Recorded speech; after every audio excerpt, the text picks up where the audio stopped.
कर्ण एक बहुत बड़े योद्धा थे, लेकिन वह उतने ही महान दानवीर भी थे। उन्होंने कौरवों की ओर से महाभारत के युद्ध में भाग लिया था और उनका जीवन अनेक परिस्थितियों के बीच उलझा हुआ था। जैसे कि आप जानते हैं कि कर्ण कुंती के पुत्र थे और जब सूर्य ने कुंती को वरदान दिया तो मंत्र बल से उन्होंने पुत्र रूप में कर्ण की प्राप्ति की थी। चूँकि उस वक्त कुंती अविवाहित थी, इसीलिए उन्होंने कर्ण का त्याग कर दिया और बाद में उन्हें एक रथ चालक ने पाला। रथ चालक का पुत्र होने के कारण उन्हें सूत पुत्र कहा गया। वह वीर योद्धा थे और यही वजह थी कि कर्ण की मृत्यु के बाद उनका अंतिम संस्कार भूमि पर नहीं किया गया, बल्कि श्री कृष्ण द्वारा कर्ण का अंतिम संस्कार हुआ था। तो इस प्रसंग को जानने के लिए वीडियो को अंत तक जरूर देखें। नमस्कार मित्रों, आपका ज्ञान विला यूट्यूब चैनल में स्वागत है।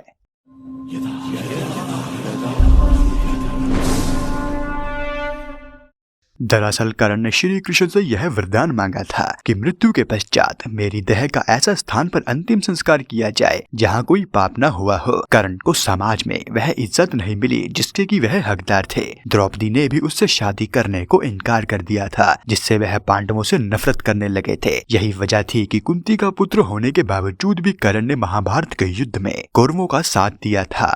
अंतिम समय में कर्ण ने भगवान श्री कृष्ण से पूछा, हे केशव, मेरी माँ ने मुझे जन्म देते ही त्याग दिया। क्या यह मेरा अपराध था कि मेरा जन्म एक अवैध बच्चे के रूप में हुआ था? द्रोणाचार्य ने मुझे शिक्षा देने से मना कर दिया क्योंकि वो मुझे क्षत्रिय नहीं समझते थे। परशुराम ने मुझे सिखाया, लेकिन फिर मुझे झूठ बोलने की सजा के रूप में सब कुछ भुला जाने का श्राप दे दिया। लेकिन मुझे उस समय यह भी नहीं पता था कि मैं एक क्षत्रिय था। एक गाय गलती से मेरे तीर का निशाना बन गई और उसके मालिक ने मुझे बिना किसी दोष के श्राप दे दिया। मुझे द्रौपदी के स्वयंवर में अपमानित होना पड़ा, यहाँ तक कि मेरी माता कुंती ने भी मुझे अपने बेटों को बचाने के लिए ही आखिरकार मुझसे ही सच कहा। मुझे जो कुछ भी मिला वह दुर्योधन के दान के माध्यम से मिला था, तो मैं उसका पक्ष लेने में कैसे गलत हूँ? कर्ण की बात सुनकर भगवान श्री कृष्ण ने कहा, कर्ण, मैं एक कारागार में पैदा हुआ था। मृत्यु मेरे जन्म से पहले ही मेरी प्रतीक्षा कर रही थी। जिस रात मेरा जन्म हुआ था, मैं अपने जन्म देने वाले माता पिता से अलग हो गया था।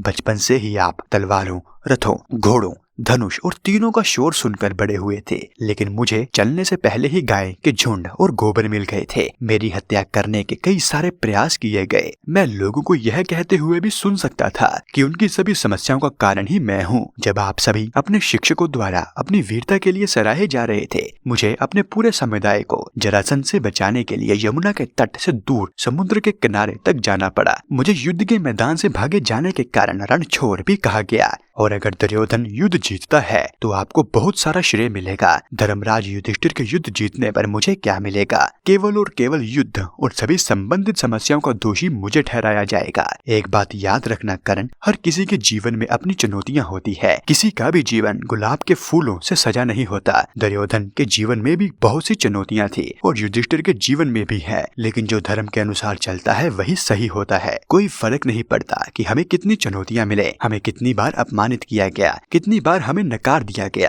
कितनी बार हमारे अधिकारों से हमें वंचित किया गया। महत्वपूर्ण बात यह है कि उस समय आप कैसी प्रतिक्रिया करते हो। जीवन की सच्चाई आपको गलत रास्ते पर चलने का अधिकार नहीं देती। हमेशा याद रखें, जीवन कुछ बिंदुओं पर कठिन हो सकता है, लेकिन भाग्य हमारे पहने हुए जूतों द्वारा नहीं बनाया जाता, बल्कि हमारे द्वारा उठाए गए कदमों द्वारा बनाया जाता है। एक दानवीर राजा होने के कारण भगवान श्री कृष्ण ने कर्ण के अंतिम समय में उसकी परीक्षा ली और कर्ण से दान मांगा। तब कर्ण ने दान में अपने सोने के दांत तोड़कर भगवान श्री कृष्ण को अर्पित कर दिए और इसी दानवीरता से प्रसन्न होकर भगवान श्री कृष्ण ने कर्ण को वरदान मांगने को कहा। कर्ण ने वरदान के रूप में अपना अंतिम संस्कार ऐसा कोई करे जो पाप से मुक्त हो, यह इच्छा जाहिर की। लेकिन इस वरदान से भगवान श्री कृष्ण दुविधा में आ गए और ऐसी जगह सोचने लगे जहाँ पाप न हुआ हो। परंतु भगवान श्री कृष्ण को ऐसी कोई जगह पाप से मुक्त हो समझ में नहीं आए। इसीलिए कर्ण का अंतिम संस्कार भगवान कृष्ण अपने ही हाथों में करते हैं और कर्ण को दिए वरदान को पूरा करते हैं। इस तरह दानवीर कर्ण का अधर्म का साथ देने के बावजूद भगवान श्री कृष्ण को कर्ण का अंतिम संस्कार कर उनको वीर गति के साथ वैकुंठ धाम भेजना पड़ता है।